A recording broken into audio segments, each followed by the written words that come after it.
صحابی رسول صلی اللہ علیہ وسلم کا ذکر خیر کرنے چلے ہیں۔ ان کا نام ہے حضرت طفیل بن عمرو دوسی رضی اللہ تعالی عنہ،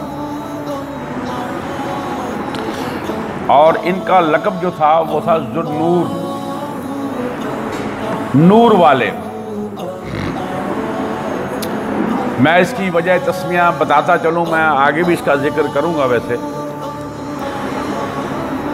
کہ یہ جب آپ صلی اللہ علیہ وسلم سے رخصت ہونے لگے ایمان لانے کے بعد، تو انہوں نے کہا کہ اے اللہ کے رسول صلی اللہ علیہ وسلم میرے لیے کوئی ایسی دعا کیجئے، میرے لیے کوئی ایسی کوئی نشانی، تاکہ جب میں اپنے قبیلے میں جاؤں تو لوگوں کو محسوس ہو۔ تو یہ جب اپنے قبیلے کے قریب اللہ تبارک تعالیٰ، اللہ کے نبی صلی اللہ علیہ وسلم ان کے لیے دعا فرما دی کہ اللہ انہیں جو نشانی عطا فرما، اور یہ جب اپنے قبیلے کے قریب گئے تو ان کی دونوں آنکھوں کے درمیان سے اللہ نے روشنائی جو ہے وہ پیدا فرما دی۔ انہوں نے کہا کہ یا اللہ اس روشنی کو یہاں سے ہٹا کر کہیں اور جگہ منتقل کر دے، کہیں میرے قبیلے کے لوگ یہ نہ سمجھیں کہ میں نے ان کے آباء و اجداد کا دین بدل دیا ہے اور اللہ نے یہ سزا کے طور پر مجھے دی ہے۔ تو وہ ان کی جو روشنی تھی جو ماتھے پہ تھی، وہ ان کے پاس جو چھڑی تھی اس کے کنارے پہ آ گئی، جیسے ہم ٹارچ نہیں بن جاتی ویسے وہ ٹارچ بن گئی۔ تو اس لیے انہیں جو ہے ذوالنور کا جو ہے وہ لقب بھی ان کا جانا جاتا ہے، اور یہ اس کا مطلب ہے نور والے، ٹھیک ہے۔ اور یہ میں نے اس لیے کہہ دیا کہ یہ بہت سارے دوستوں کو شاید ان کے لیے یہ نئی بات ہو، تو یہ مجھے بھی آج ہی صبح میں پڑھ رہا تھا تو مجھے کہیں سے یہ ہے۔ اور یہ یمن کے اندر جو ہے قبیلہ دوس قبیلہ کے یہ سردار تھے،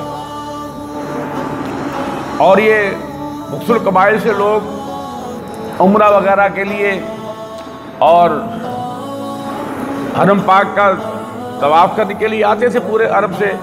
اسی طرح یہ بھی 1190 کا واقعہ ہے، جب کفار و مشرکین جو تھے وہ پوری مخالفت اترے ہوئے تھے،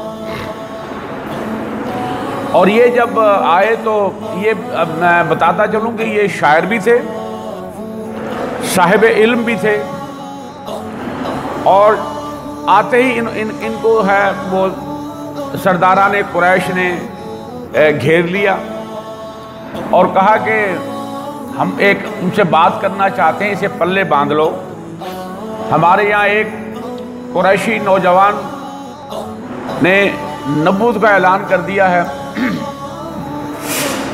وہ کہتے ہیں کہ مجھ پر اللہ کی جو ہے وحی آتی ہے، اور اس کی وجہ سے ہمارے معاشرے میں جو ہے سارا معاشرہ ہمارا تتر بتر ہو کر رہ گیا، اور ایک دوسرے سے جدائی ڈال دی گئی ہے۔ اس کی زبان میں اتنی تاثیر ہے، جادو ہے، کہ بھائی بھائی سے الگ ہو رہا ہے، باپ بیٹا الگ ہو رہا ہے، ماں بیٹا الگ ہو رہا ہے، ماں بیٹی الگ ہو رہی ہے۔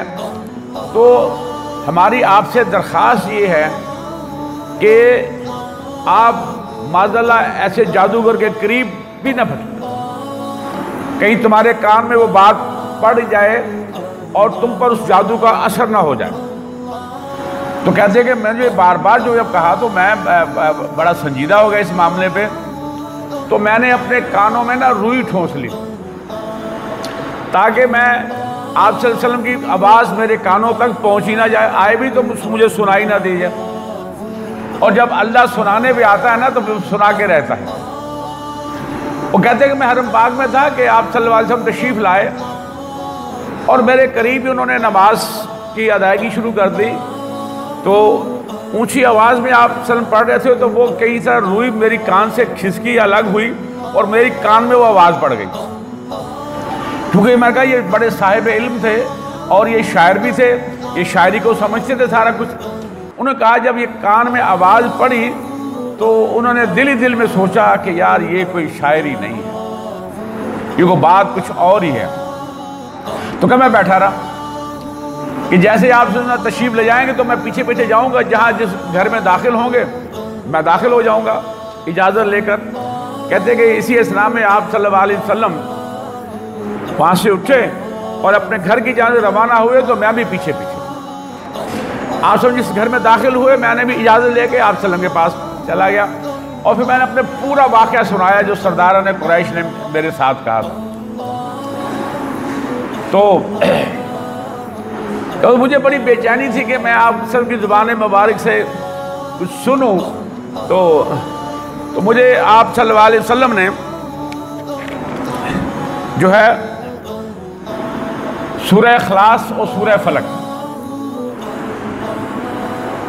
یہ دو آپ کی زبان مبارک سے جب میں نے سنی کہ قل هو اللہ احد اللہ الصمد لم یلد ولم یولد ولم یکن لہ کفوا احد، اور دوسرے قل اعوذ برب الفلق من شر ما خلق ومن شر غاسق اذا وقب ومن شر حاسد اذا حسد۔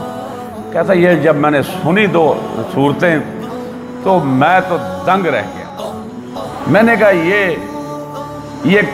یہ قرآنی ہے، یہ وحی کے ذریعے یہ ایسا کلام آ سکتا ہے، اور کہا کہ اللہ کے رسول صلی اللہ علیہ وسلم جلدی سے مجھے کلمہ پڑھائیے، میری بے چینی میں اضافہ ہو رہا ہے۔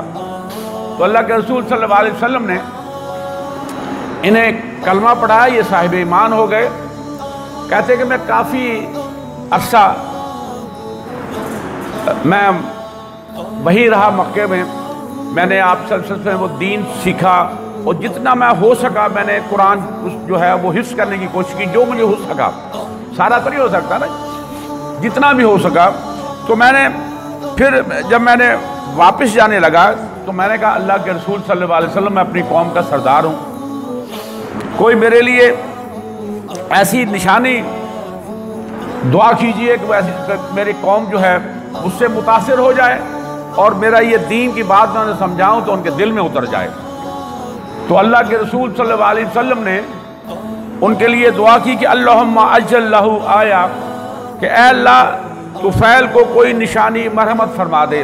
اور یہ وہی نشانی تھی، کہتے کہ جب میں اپنے علاقے میں گیا، قبیلے میں گیا، ہمارا پہاڑی علاقہ ہے تھا، تو جب میں پہاڑ سے اتر کر اپنے قبیلے کی جانب جا رہا تھا تو میری آنن فانن میری دونوں آنکھوں کے درمیان سے روشنی نمودار ہو گئی، اور میں نے دل ہی دل میں سوچا کہ یا اللہ یہ ایسا نہ ہو کہ میرے قبیلے والے سمجھے کہ کوئی مجھے سزا مل گئی ہے کہ میں نے آبا و اجداد کا دین چھوڑ کر اللہ کے رسول صلی اللہ علیہ وسلم کا دین جو ہے وہ اپنا لیا ہے، تو یہ روشنی کہیں اور جگہ منتقل کر دو۔ تو وہ میری جو چھڑی تھی میرے ہاتھ میں پکڑی ہوئی، وہ اس کے کونے میں جو ہے وہ روشنی چلی گئی۔ اور میں ظاہرہ انسان سب سے پہلے اپنے گھر میں جاتا ہے، کہتے کہ میرے والد صاحب بڑے ضعیف تھے، وہ بڑی شوق ہوتا ہے نا کہ بیٹا اتنے دنوں کے بعد آیا ہے، اور وہ چائیں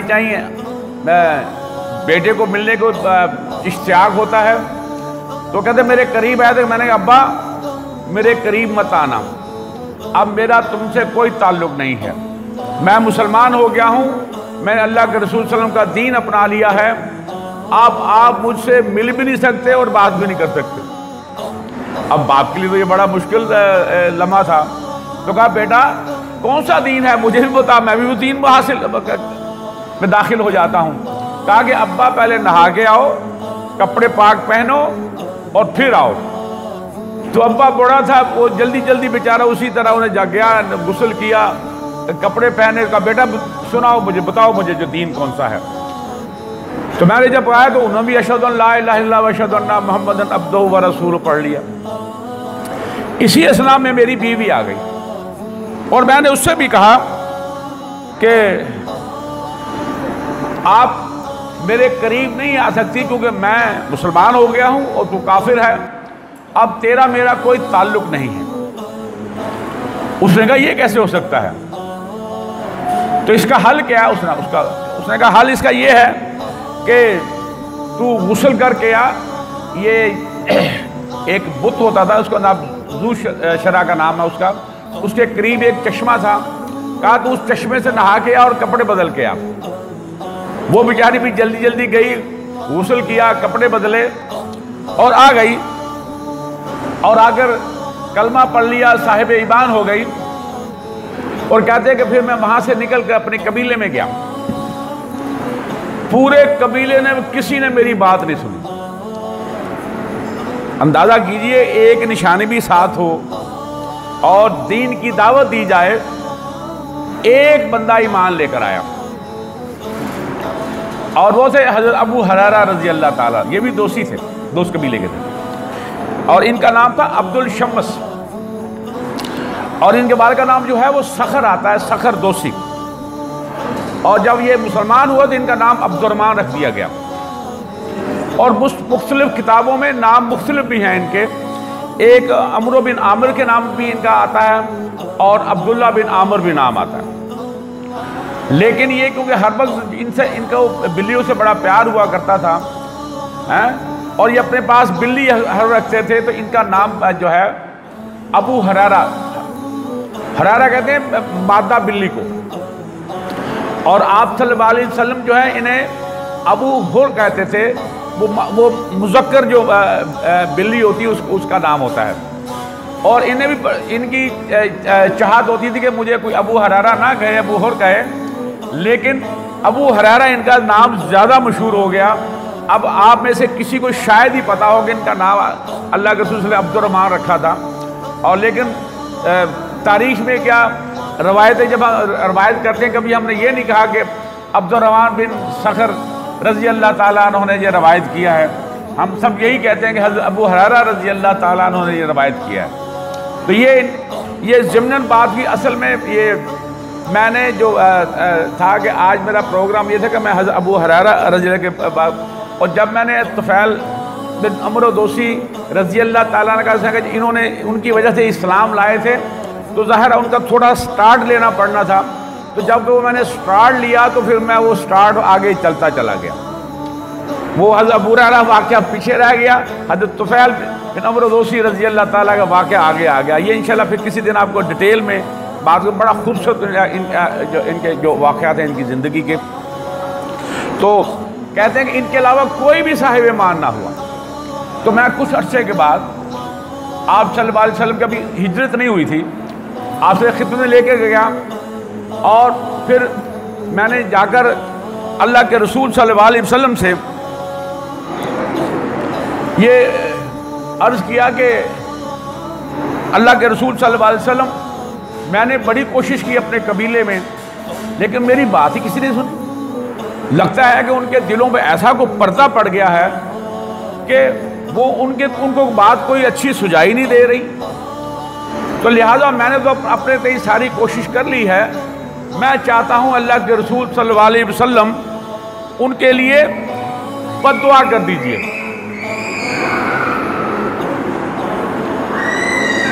اب دیکھیے، اور جب میں نے کہا کہ اللہ کے رسول صلی اللہ علیہ وسلم اس قبیلے، میرے قبیلے دوست کے لیے جو ہے بد دعا کر دیجئے، تو اللہ کے رسول صلی اللہ علیہ وسلم نے اپنے ہاتھ مبارک یوں اٹھائے.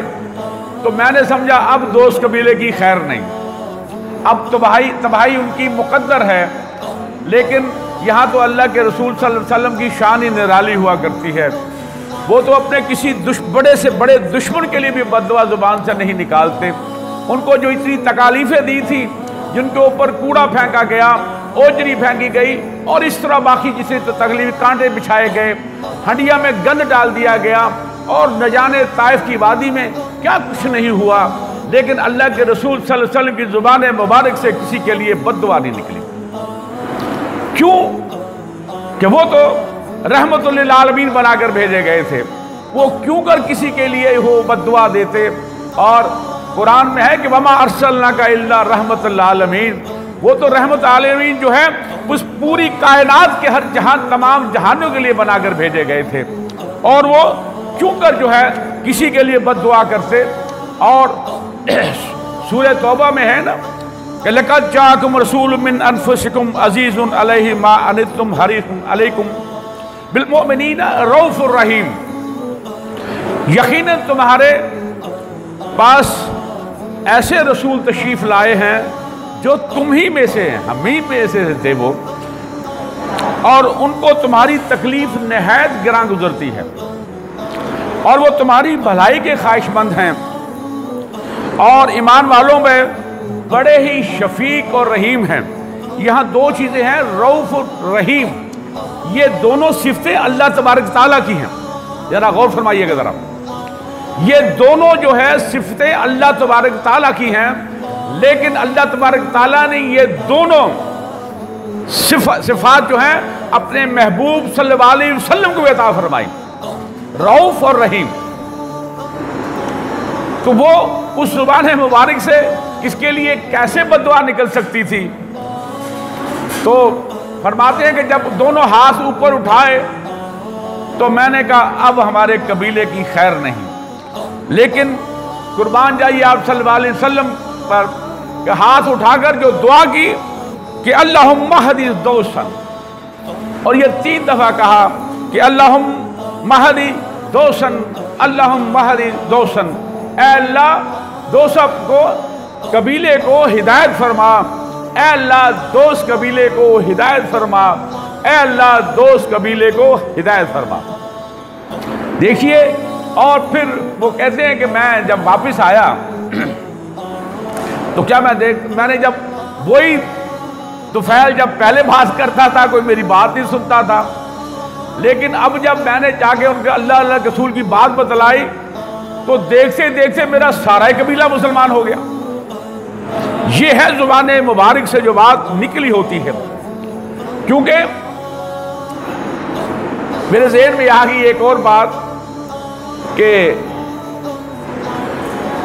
ایک حدیث ہے جو حضرت ابو ہریرہ رضی اللہ تعالیٰ عنہ روایت کرتے ہیں، یہ صحیح بخاری کی حدیث ہے کہ اللہ کے رسول صلی اللہ علیہ وسلم فرمایا کہ مجھے تمام نبیوں میں 5 چیزیں ایسی ہیں جو فضیلت دیتی ہیں۔ پہلا کہ مجھے اسود و احمر بنا کر بھیجا گیا۔ دیکھیے تمام جو نبی آئے نا، وہ ایک قریہ، ایک بستی، ایک علاقے کے لیے آئے، لیکن اللہ کے رسول صلی اللہ علیہ وسلم پوری کائنات کے لیے نبی بنا کر بھیجے گئے۔ یہ ہے فرق بیسیکلی۔ اور دوسرا یہ فرمایا کہ میرے لیے میری امت کے لیے ساری روئے زمین عبادت کا اور جو ہے طہارت کے لیے بنا دی گئی، کہ پچھلی کسی امت میں بھی ان کی عبادت گاہیں مخصوص ہوا کرتی تھی، وہ وہی جا کر عبادت کر سکتے تھے، گھروں میں عبادت نہیں کر سکتے تھے۔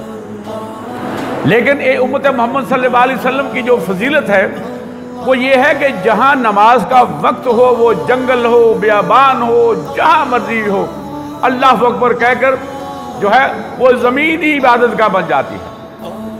اور دوسرا یہ کہ پانی نہیں ہے تو مٹی سے آپ تیمم کر سکتے ہیں۔ یہ فضیلت کسی امت کو نہیں ملی سوائے امت محمد صلی اللہ علیہ وسلم۔ اور تیسرا یہ فرمایا کہ مجھے 1 ماہ کی مسافت سے دشمن پر روب جو ہے، تو اس کی بہت ساری مثالیں ہیں، میں کئی دفعہ آپ سے ذکر بھی کر چکا ہوں۔ اور چوتھا یہ کہ میری امت پر مال غنیمت حلال کر دیا گیا۔ یہ پچھلی امت پر مال غنیمت حلال نہیں تھا، صدقہ اور یہ ساری چیزیں جلائی جاتی تھیں۔ اور 5ویں چیز جو میں یہ بتلانا چاہتا ہوں، آپ فرمایا کہ مجھے جو ہے اللہ تبارک تعالیٰ نے دعا کہہ لیجئے، شفاعت کہہ لیجئے، کہ ہر نبی کو اللہ نے دعا عطا فرمائی، اس نے دنیا میں قبول کر لی، اور زیادہ نبیوں نے بد دعا کی ہے اپنی امت کے لیے۔ نوح علیہ السلام کو دیکھ لیجئے، حضرت صالح علیہ السلام کو دیکھ لیجئے، حضرت ہود علیہ السلام کو دیکھ لیجئے، حضرت شعیب علیہ السلام کو دیکھ لیجئے، حضرت لوط علیہ السلام کو دیکھ لیجئے۔ قرآن کہتا ہے کہ انہوں نے بد دعا کی اور اپنی ساری قوم کو تباہ و برباد کر دیا اللہ تبارک تعالیٰ نے۔ تو آپ سمجھیں کہ میں نے جو مجھے بھی دعا ملی، لیکن میں نے وہ اپنی امت کے لیے قیامت کے لیے رکھ چھوڑی ہے، اور میں اس سے اپنی امت کو بخشواؤں گا انشاءاللہ، اللہ باذن، جب میرے رب کا اذن ہوگا، حکم ہوگا۔ تو یہی وہ چیز ہے، بیسیکلی وہ سمجھانے والی بات ہے کہ اللہ کے رسول صلی اللہ علیہ وسلم جو ہیں وہ جہاں میرا رب رحمان ہے، رحیم ہے، کریم ہے، اللہ کے جو 100 حصے ہیں نا رحم کے، اللہ نے ایک حصہ اس کائنات میں بھیجا ہے، ایک حصہ 99 حصے اللہ کے پاس موجود ہیں. اور اللہ کی تمام جو صفات ہیں نا، جو رحمت کی صفت ہے وہ عرش پر سب سے سامنے لکھی ہوئی ہے، باقی سب پیچھے. اور وہ ایک حصہ رحم کا جو ہمیں عطا فرمایا ہے، اس میں انسان بھی ہیں، جن بھی ہیں، اور تمام چرند پرند تمام ہیں اس میں.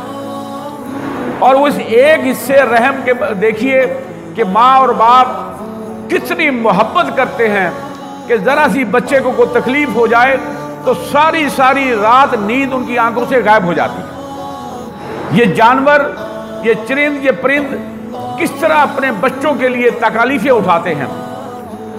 ہم دیکھتے ہیں کہ مختلف جو ہم دیکھتے ہیں کہ مرغی جو ہے وہ کس طرح اپنے بچوں کو جو ہے اس میں ڈیفنس کرتی ہے، اور ان کے جو دشمن ہیں جو ان کو نقصان پہنچانا چاہتے ہیں کس طرح اپنی جان قربان کر دیتی ہے کہ میرے بچے بچ جائیں. اس طرح سارے جانوں کی مثال ایسے ہی ہے. یہ ایک حصہ رحم کا ہمیں عطا ہوا ہے اللہ کی جانب سے. اور میرے رب کے جس کے 99 جو قیامت والے دن اللہ یہ جو حصہ دنیا کو عطا فرمایا ہے یہ بھی اپنی رحمت میں شامل کریں گے، 100 پورا کر لیں گے. اس لیے کہتے ہیں کہ اللہ تبارک تعالیٰ 70 ماؤں سے زیادہ محبت کرنے والا ہے. ہم ذرا غور کریں اپنی اپنی ماں کی محبت تو ہم سمجھتے ہیں کہ یہ پورے کائنات میں اتنی محبت والی اور کوئی اور نہیں ہو سکتی. لیکن میرا رب 70 ماؤں سے زیادہ محبت کرنے والا ہے. یہ جو 70 کا صیغہ ہے نا، یہ ہے انفینٹی، لا متناہی. یہ 70 سے مراد 70 نہیں ہے، یہ عربی زبان میں انفینٹی کا صیغہ ہے، لا متناہی. اس کو آپ نہ ناپ سکتے ہیں، نہ تول سکتے ہیں، نہ اپنے دل و دماغ میں لا سکتے.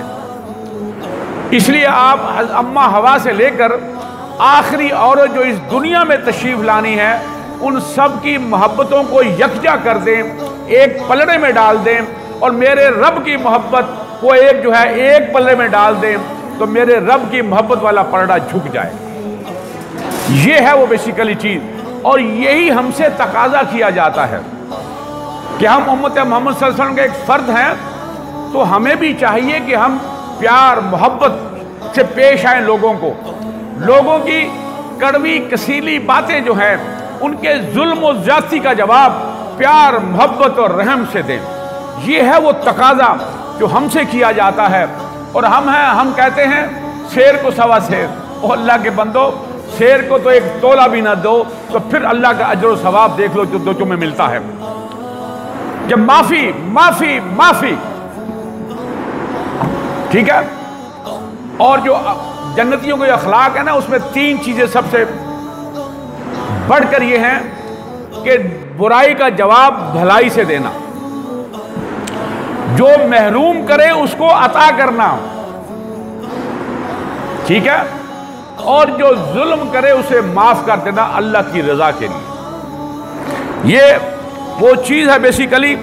فرماتے ہیں کہ جب میں نے اپنے قبیلے میں گیا تو میرے قبیلے نے جو ہے وہ اسلام قبول کر لیے، سارا قبیلہ مسلمان ہو گیا، کیونکہ پیچھے دعا آپ صلی اللہ علیہ وسلم کی موجود تھی. دیکھیے یہ طاقت ہوتی ہے. اور پھر فرماتے ہیں کہ میں نے اللہ کے رسول صلی اللہ علیہ وسلم سے اجازت آئی. ان کے ایک بت ہوتا تھا بہت بڑا، اس کا نام تھا ذوالکفین، کہ اللہ کے رسول صلی اللہ علیہ وسلم، میرا دل چاہتا کہ میں اس کو آگ لگا دوں. اور اللہ کے رسول صلی اللہ علیہ وسلم نے یہ سارے جو بت خانہ کعبہ نے تھے، آپ صلی اللہ علیہ وسلم اپنی چھڑی مبارک کو لگاتے جاتے تھے، وہ ٹکڑے ٹکڑے ہوتے چلے جاتے تھے. اور یہ تمام عرب میں جو ہے جتنے یہ بت تھے سب ٹکڑے ٹکڑے کر دیے. اور اس کو توڑنے کے لیے، اس کو جلانے کے لیے حضرت طفیل رضی اللہ فرمایا کہ اللہ رسول مجھے اجازت، آپ کو اجازت ہے. اور کہتے ہیں کہ میں نے جا کر اس کے سامنے اس کو میں نے آگ لگا دی. کوئی شاعر تھے نا، شاعر شاعری سے بات نہیں آتا،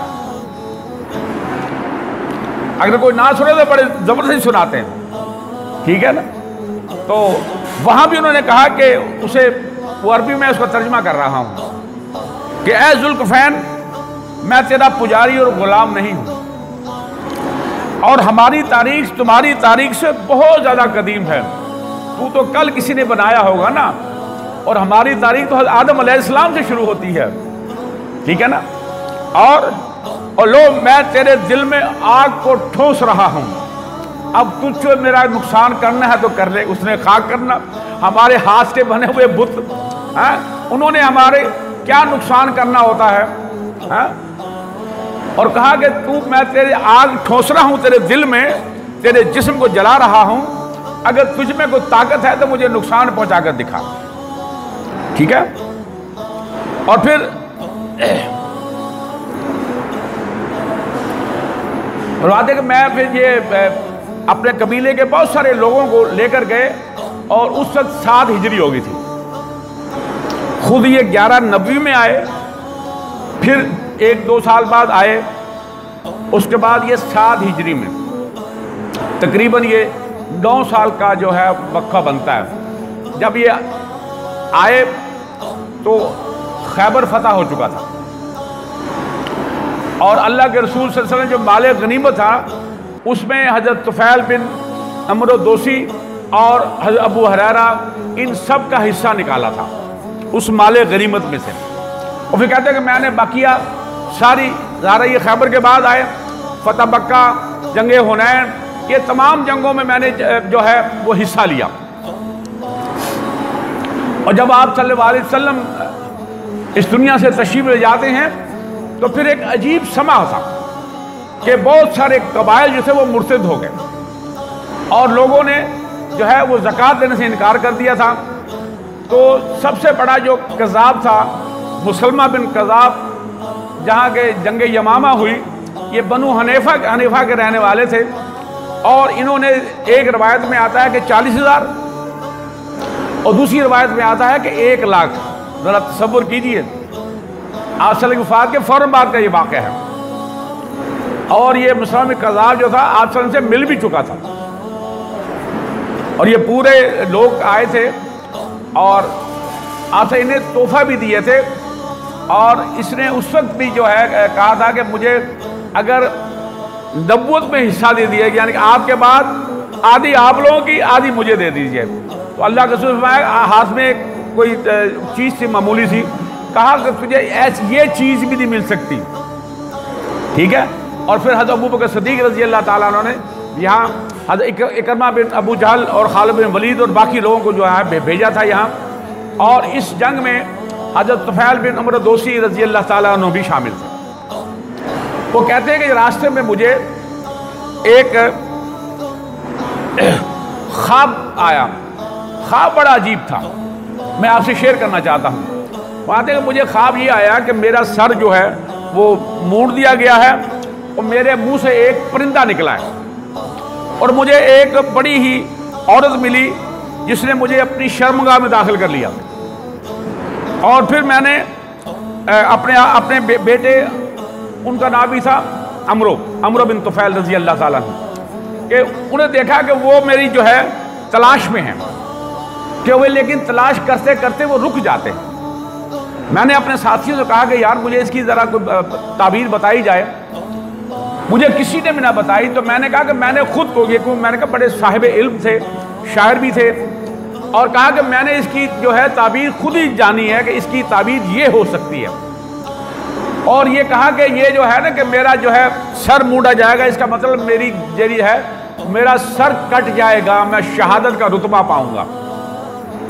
اور پھر یہ کہا کہ یہ میرے جو منہ سے جو پرندہ ہے اس کے نکل مطلب ہے کہ میرے جسم سے روح نکل جائے گی، اور یہ کہا کہ یہ جو عورت ہے جس کی شرمگاہ میں میں داخل ہو گیا، یہ قبر ہے جس میں میرے جسم کو ڈالا جائے گا، اور یہ میرا بیٹا جو میری تلاش میں تھا رک گیا، وہ بھی زخمی ہوگا لیکن اسے شہادت نصیب نہیں ہوگی، وہ بچ جائے گا۔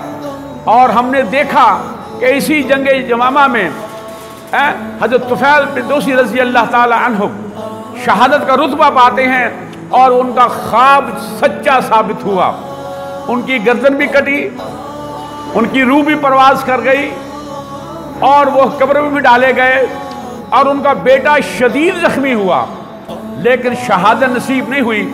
کب نصیب ہوئی؟ یہ حضرت عمر رضی اللہ تعالیٰ کے دور میں جنگ یرموک میں وہ شہید ہوتے ہیں. اور یہی وہ چیز ہے بیسیکلی کہ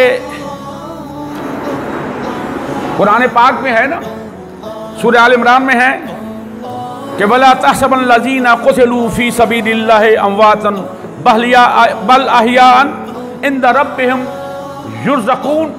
اے لوگو، جو لوگ اللہ کی راہ میں شہید کیے گئے ہیں ان کو ہرگز مردہ نہ کہو، بلکہ وہ تو زندہ ہیں، انہیں ان کے رب کے ہاں رزق دیا جاتا ہے. اور سورہ بقرہ میں ہے نا وَلَا تَقُولُوا لِمَن يُقْتَلُ فِي سَبِيلِ اللَّهِ أَمْوَاتٌ بَلْ أَحْيَاءٌ وَلَكِنْ لَا تَشْعُرُونَ. اور جو اللہ کی راہ میں مارے جائیں انہیں مردہ مت کہو، وہ زندہ ہیں اور اپنے رب کے ہاں جو ہے وہ رزق پا رہے ہیں، تمہیں اس کا شعور نہیں ہے.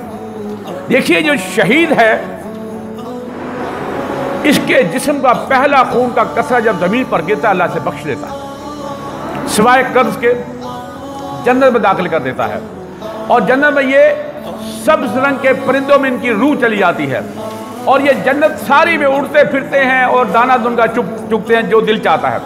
اور جو اللہ کے نیک بندے ہیں وہ سفید پرندے ہیں، ان کی روح اس میں چلی جاتی ہے اور یہ پوری جنت میں یوں گھومتے پھرتے رہتے ہیں. اور یہ شہید ہی ہے جسے جب کہا جائے کہ دنیا میں جانا ہے تو وہ کہتا ہے کہ یا اللہ مجھے بھیجو، میں پھر جاؤں، پھر شہید ہوں، پھر جاؤں، پھر شہید ہوں. لیکن انسان باقی کوئی بھی نہیں کہتا، یہ موت کی تلخی کی وجہ سے. اللہ تعالیٰ سے دعا ہے کہ اللہ تعالیٰ ہمیں اس قرآن کو پڑھنے سمجھنے کی توفیق عطا فرمائے. اللہ کے رسول صلی اللہ علیہ وسلم کا اسوہ حسنہ، ان کی زندگی مبارک ایک ایک گوشہ اس کا مطالعہ کرنے کی توفیق عطا فرمائے. اللہ کے رسول صلی اللہ علیہ وسلم کے جو صحابہ ہیں، جو روشنی کے مینار ہیں، ان کی زندگی کو مطالعہ کرنے کی جو ہے ہمیں توفیق عطا فرمائے، تاکہ ہمارے دل و دماغ میں جو زنگ چڑھ جاتا ہے وہ اتر جائے اور ہمارے لیے صراط مستقیم پر چلنا آسان ہو جائے. جزاک اللہ احسن جزا وما لنا بلا گمبین.